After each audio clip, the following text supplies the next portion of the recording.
amempigania mama yako, wewe ukajifungua salama, akajifungua salama, ukatoka umeugua hapo katikati. Kuna wenzako mliosoma nao shule ya msingi hawajamaliza, wamekufa.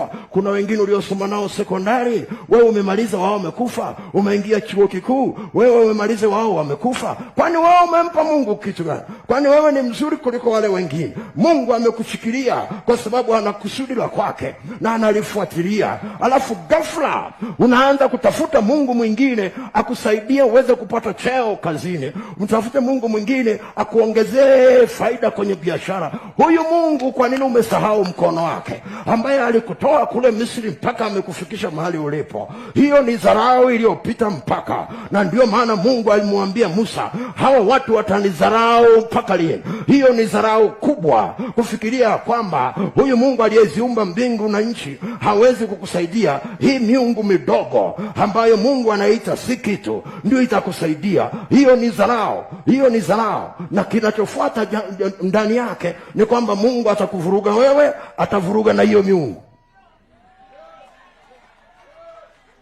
Unasema unajuaje? Mungu ni mwenye wivu.